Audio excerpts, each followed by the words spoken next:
I've had a home in Malaysia for many years. I've been coming to the country for almost a decade. Love it, proud to call it my home in Asia. And yet people consistently ask, why would you choose Malaysia over Singapore as an entrepreneur and an investor? And today I'm going to tell you why.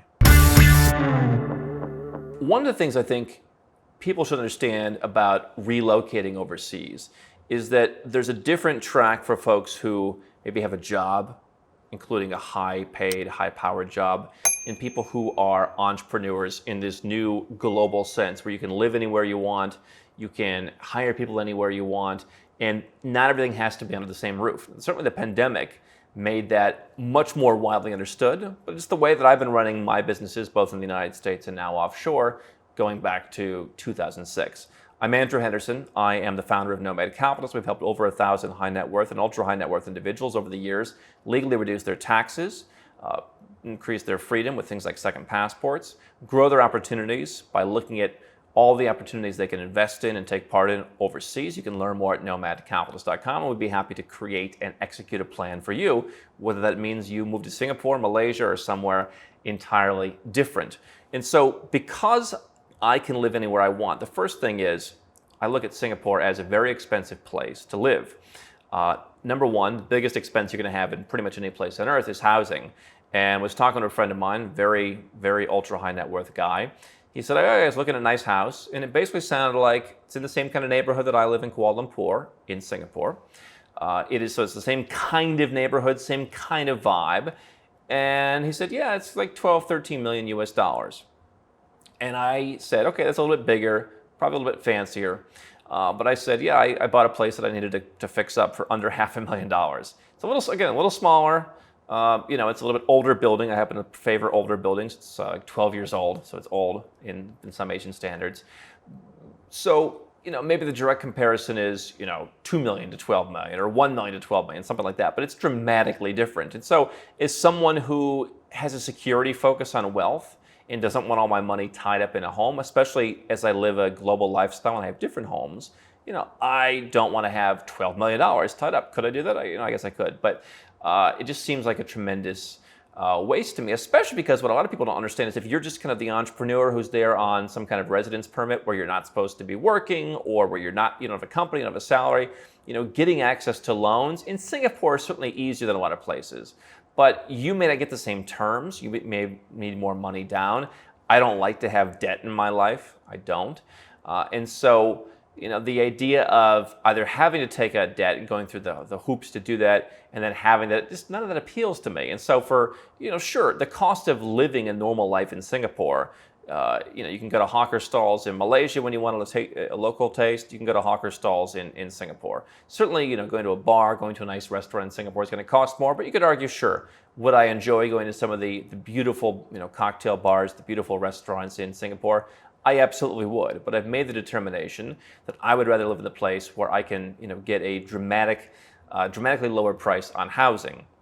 The other thing is, I simply don't need to be in one particular place.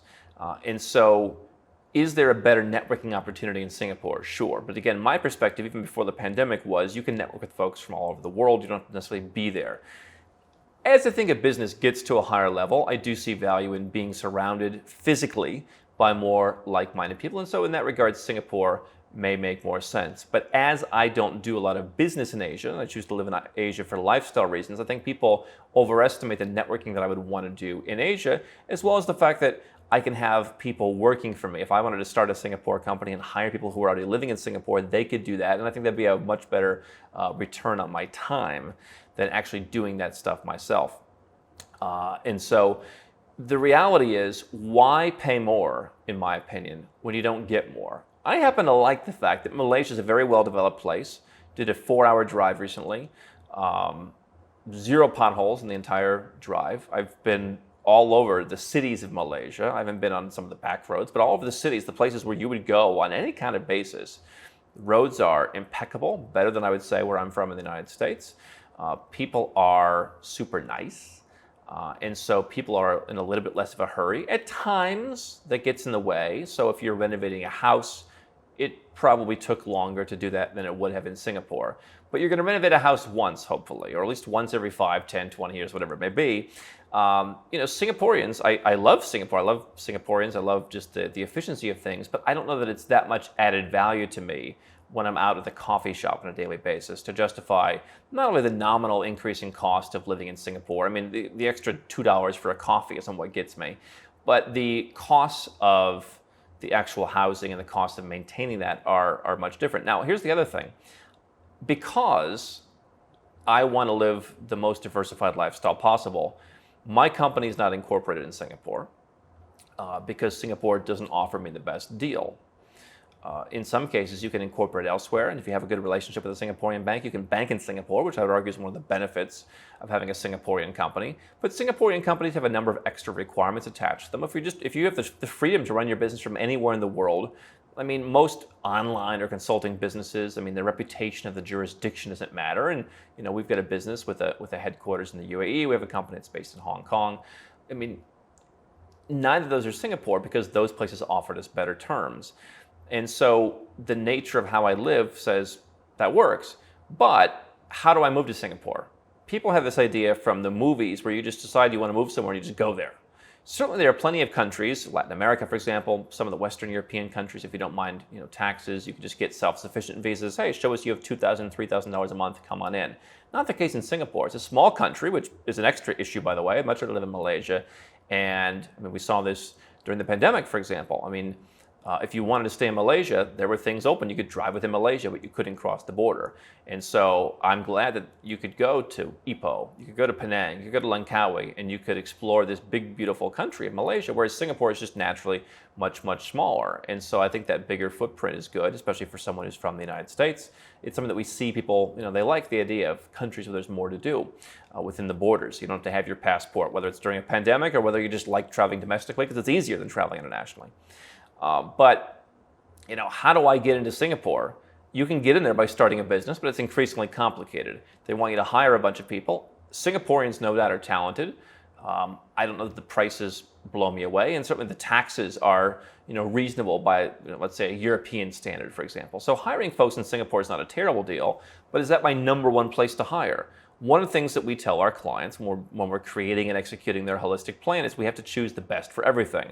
Now, you might not want 15 different countries in your plan, but if we can have 3, 4, 5 different countries and we're going to save you money, get you a better deal, reduce your paperwork, lower your tax, why not do that? So why look at one country as the end-all be-all? I love banking in Singapore. I love having assets there. I love visiting. I think it's a great place, very well-run place. But I can't really get in with a business like mine, which is not really considered super innovative. I'm not the next pharma giant. I'm not the next Facebook. So I'd have to hire a bunch of people that maybe I wouldn't want to hire there and pay taxes in Singapore, which I don't necessarily need to pay if I have my company somewhere else. That's one way to get in. I could also go through their multi-million-dollar residence program, which has very strict criteria. You will have certain limitations when you become a permanent resident. You've got to invest multi-millions of dollars. You've got to pass their criteria. And then you've actually got to be living in the country. And so you're in a small country that I would say, hey, this is going to be one of my homes. I'm going to spend a couple months a year here. And ultimately, that's not going to work out well for you. Ultimately, they're just to say, hey, well, we need you to be here like half the time. And so it's not a tax issue living in Singapore half the time. It's just literally, for me, a lifestyle issue of saying, I can't commit that every single year I'm going to be in Asia half the time. And if I'm in Singapore, which is small, I might want to go to Malaysia for the weekend. I might want to go to Thailand for a wedding. I might want to go and explore Laos or check on my investments in Cambodia. And so eventually the lack of time in Singapore is going to catch up with me. And so while Singapore is doing a great job right now of rolling out residence permits and easing criteria if let's say you have a very highly paid job, for those of us who don't have a job, or even, we could create our own job working for a company, but they have a lot of, kind of more involved criteria. There are some cases, by the way, where you can't even bring your spouse for the first year. They're again easing some of that stuff up, but you couldn't bring your spouse on an entrepreneur visa. And so that's a lifestyle challenge, right? And there were ways to mitigate that. But the point is, you're making a commitment in a jurisdiction like Singapore, which does not need people to come in and take it as an option. Maybe 30 or 40 years ago they needed that. And so that's why you should be looking for the countries that aren't the next Singapore. If I'm putting together somebody's plan, we might look at countries that have residence permits where you can work towards citizenship and they've got a chance of having some aspect of being, the next Singapore. And that can be a good thing. But Singapore itself, it's really too late. They will gladly manage your wealth for you. I think it's a great place for that. It's a great place to go and spend time and visit and vacation. But the idea that I'm going to commit as an entrepreneur who does business around the world, more money, more effort, more paperwork, and more of my own time on a consistent basis to one jurisdiction that has a smaller footprint, when I can live in a place that's a bit more up and coming, which I kind of like, where people are very nice next door in Malaysia, where I get a lot more house for my money. To me, it's a no-brainer because I'm not making decisions based on status. I'm not making decisions based on, I want everyone to think I live in Singapore. If someone doesn't like me because I live in Kuala Lumpur and they find that, tut.